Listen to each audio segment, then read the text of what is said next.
రాజకీయాలకు ముందు ఒక టీచర్గా దాదాపుగా 12 సంవత్సరాలు మీరు టీచర్ వృత్తిలో ఉన్నారు. ఎంతోమంది పిల్లలకి పాఠాలు చెప్పారు. ఎందుకు ఒక్కసారి సడన్‌గా అటు టీచర్ వృత్తిని వదిలేసి రాజకీయాల్లోకి రావాలనిపించింది? రాజకీయాల మీద ఉన్నటువంటి ఆసక్తా? లేదా రంగం మారాలనా? లేదు లేదు. రాజకీయాలు అనేసరికి నాకు ఒక ప్యాషన్ నాకు. రాజకీయాల నుంచి ఫస్ట్ నుంచి కూడా రాజకీయాలంటే ఇంట్రెస్ట్ ఉండేది. కాకపోతే నేను చదువుని బట్టి జాబ్ కొంచెం ఎర్లీగా at the time of 21 I think so. ఆ ఇయర్‌కి నేను 21లో ఎంటర్ అవుతాను. అదే టైంకి డీఎస్సీ నోటిఫికేషన్ వచ్చింది. డీఎస్సీ రాశాను. అయిపోయింది. అదే టైంకి నేను పీజీ చేస్తున్నా. టీచర్ జాబ్ వచ్చే టైంకి. సో అప్పటి నుంచి ఫస్ట్ సిగ్నేచర్ చేసేటప్పుడు అమ్మో 36 సంవత్సరాలు సర్వీస్ చేయాలా అని భయపడుతూ సిగ్నేచర్ చేశాను. బట్ కొంత టైం వచ్చిన తర్వాత నాకు అనుకూలమైన టైం వచ్చినంత వరకు వెయిట్ చేశాను. సో నాకు కొంచెం పర్వాలేదు, నేను చేయగలను, లోపలికి వెళ్ళగలను, రాజకీయాల్లోకి వెళ్ళగలను, ఈ పిల్లలు ఇవన్నీ కూడా దాటుకొని వెళ్ళగలను అని అనిపించింది. దెన్ ఆ టైంకి నాకు అవకాశం వచ్చింది, వెంటనే వెళ్ళాను. అంటే అసలు ఉన్నత విద్యావంతురాలని చెప్పడం కంటే 3 పీజీలు అలా ఇన్ని పీజీలు చేసి అంటే విద్యలోనే ఒక ఎక్స్ట్రీమ్ లెవెల్కి వెళ్తున్నటువంటి టైంలో సడన్గా రాజకీయాల వైపు అనేది ఎవరు ఊహించరు కదా. అసలు మీకు ముందస్తు అంటే చదువుకునే రోజుల నుంచి ఈ ప్లానా? ప్లాన్ అంటే కాదు, నాకు చాలా ఇష్టం. పాలిటిక్స్ అనేసరికి చాలా ఇష్టం నాకు. అదొక రకమైన ప్యాషన్. నాన్నగారితో కూడా ఎక్కువ డిస్కషన్ నాకు మా నాన్నగారికి మధ్యలో జరిగేది పొలిటికల్గానే జరిగేది. ఆయన చిన్నప్పటి నుంచి కూడా మంత్రుల గురించి, ప్రధానమంత్రుల గురించి, స్టేట్ పాలిటిక్స్, నేషనల్ పాలిటిక్స్ ఇవన్నీ కూడా ఆయన నాతో ఎక్కువ డిస్కస్ చేసుకునేవాళ్ళు అనమాట. నాన్నగారు ప్రిన్సిపల్. ఆయన ఎకనామిక్స్ మీ ఇంట్లో రాజకీయ వాతావరణం కానీ ఏమీ లేదు. Nothing doing. I am the first person in politics. అసలు లేదు.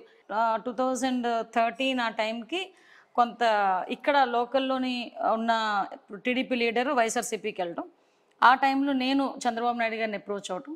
చంద్రబాబు నాయుడు గారు కూడా నేను చాలా గర్వంగా చెప్తాను. అంటే ఒకటి చంద్రబాబు నాయుడు గారి దగ్గరికి వెళ్ళడం అనేది మీ అంతరికి మీకు వచ్చిన ఆలోచనతో వెళ్ళారా? లేదా ఇక్కడ ఉన్న లోకల్ లీడర్స్ ఎవరన్నా మీరైతే బాగుంటుంది పార్టీలోకి రండి అని ఆహ్వానించి తీసుకెళ్ళడం? లేదు, నాకు ఫస్ట్ నుంచి ఇంట్రెస్ట్ మీద నేను చంద్రబాబు నాయుడు గారికి వెళ్ళే ముందు మాత్రం నేను ఒక మంచి పని చేశాను. లోకల్ లీడర్స్ని అప్రోచ్ అయ్యా, టీడీపీ లీడర్స్ని అప్రోచ్ అయ్యాను నేను. టీడీపీ లీడర్స్ని అప్రోచ్ అయితే వాళ్ళు అన్నారు, ఒకటే మాట్లాడారు, చంద్రబాబు నాయుడు గారు పంపిస్తే మేము డెఫినెట్గా పనిచేస్తాము, మీరు ఏదైనా ఉంటే చంద్రబాబు నాయుడు గారి దగ్గరికి వెళ్ళి చెప్పిరండి అన్నారు. నేను వెంటనే చంద్రబాబు నాయుడు గారి దగ్గరని అప్రోచ్ అవ్వడం. చంద్రబాబు నాయుడు గారు కూడా నువ్వేం చదువుకున్నావు అని అడిగారు. చాలామంది పాలిటిక్స్ అనేసరికి నీ దగ్గర డబ్బు ఎంత ఉందనో లేకపోతే నువ్వేం చేస్తున్నావు ఇలా మాట్లాడతారు. బట్ ఏంటంటే కేవలం చంద్రబాబు నాయుడు గారు ఒక్కలే నువ్వేం చదువుకున్నావు అని అడిగారు. నా చదువును చూసి టికెట్ ఇచ్చిన మహానుభావుడు నిజంగా చంద్రబాబు నాయుడు. అనిత గారు బిగ్గరగా మాట్లాడతారు, గంభీరంగా మాట్లాడతారు. నోరుంది కాబట్టి ఆవిడ సర్వే అవుతున్నారు అనుకోవచ్చా? పార్టీకి అది మీకు అది ఎసెట్ అనుకోవచ్చా? కష్టపడతామండి. మెయిన్ ఏంటంటే పార్టీ గురించి వర్క్ చేస్తాము, కమిట్మెంట్గా ఉంటాము, అట్ ద సేమ్ టైం ప్రజలకి అనుకూలంగా ఉంటాము. ఇప్పుడు ప్రజలు ఏదైనా వాళ్ళ మా దగ్గరకు వచ్చి ఒక కష్టం ఉందని చెప్పుకునేటప్పుడు మేము చేయగలమని నమ్మకం ఉంటేనే మా దగ్గరకు వస్తారు. అది చేయగలిగినప్పుడు ఇంకొకరు వస్తారు మా దగ్గరికి. అంతే తప్పించి అనిత ఏదో నోరేసుకుని పడు నోరు చాలామందికి ఉంది, మరి వాళ్ళందరూ ఎందుకు ఫెచ్ అవ్వలేకపోతున్నారు? ఒకటేంటంటే సబ్జెక్ట్ నేర్చుకోవాలి, నెక్స్ట్ ఇంకోటి ఏంటంటే పబ్లిక్ పర్సెప్షన్ ఉండాలి, థర్డ్ ఏంటంటే వే ఆఫ్ డెలివరీ ఉండాలి. ఇక్కడ మీ ఉద్యోగానికి ఒకసారిగా రాజీనామా చేసేసి రాజకీయాల్లోకి వెళ్ళిపోయారు, వచ్చారు. అసలు టికెట్ ఇవ్వకపోతే మీ పొజిషన్ ఏంటి? అసలు టికెట్ ఇస్తారు లేదనేది నేనైతే అది మెంటల్ గా కూడా చాలా ప్రిపేర్ అయ్యి వచ్చాను నేను. ఎందుకంటే మీకు 2013 లోనే చంద్రబాబు నాయుడు గారు అడిగినప్పుడు నేను ఒక మాట అడిగాను, నన్ను ఏమ్మా రిజైన్ చేయలేదా? అప్పటికి పేపర్లో వస్తున్నాయి అనమాట, టీచర్ తిను ఈ పేపర్లో అది వచ్చి కొంచెం డిస్టర్బెన్స్ అయితే అవుతుంది. నేను వెళ్ళి చూపించాను, సార్ ఎలాగా అండి అంటే, మరి రిజైన్ చేయాలి కదా, రిజైన్ చేయకూడదు కదా, నువ్వు గవర్నమెంట్ ఎంప్లాయీ కదా అన్నారు. నేను రిజైన్ చేసేస్తాను సార్ అన్నాను. చేసే అన్నారు ఆయన. అన్న వెంటనే రిజైన్ చేసేసి ఆ కాపీ పేపర్ సార్కి పంపించా. సో తర్వాత నేనైతే చాలా కాన్ఫిడెంట్గా ఉన్నా.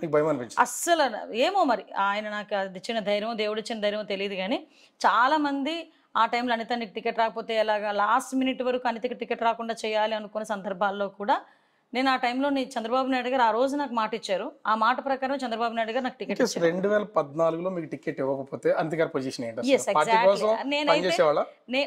నేనైతే ఒక మాట అన్నాను మా నాన్నగారితో, అది తప్పో రేటు నాకు తెలియదు, పార్టీ గురించి పనిచేసేటంత ఎక్స్పీరియన్స్ నాకు ఆ టైంలో లేదు. ఎందుకంటే నేను వచ్చి 2013 to 14 మధ్యలోని నా హార్డ్లీ 9 months బిఫోర్ నాకు ఇన్ఛార్జ్ ఇచ్చిన తర్వాత 9 monthsకి ఎలక్షన్ వచ్చేసింది. మా నాన్నగారు నన్ను పిలిచి ఒకటే అడిగారు, పిల్లల భవిష్యత్తు గురించి ఆలోచించావా?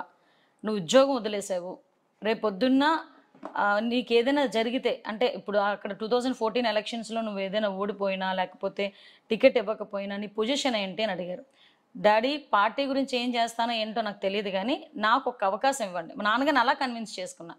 ఒకవేళ నిజంగా మీరు చెప్పినట్టే జరిగితే నా పిల్లల్ని ఒక్క 6 మంత్స్ మీ దగ్గర పెట్టుకోండి. ఆ 6 మంత్స్లో నేను సివిల్స్ కొట్టి ఒక ఐఏఎస్ ఐపీఎస్ ఏదో కొట్టుకొని వస్తాను. అంబిషన్ అయితే ఉంది మీకు? అంబిషన్ అయితే ఫస్ట్ నుంచి ఉంది ఆ అంబిషన్. బట్ నేను ఫీల్డ్ సడన్గా మారేసరికి ఇంకా ఆటోమేటిక్గా నేను అది సెకండ్ ఆప్షన్ కింద పెట్టుకున్నాను. డెఫినెట్గా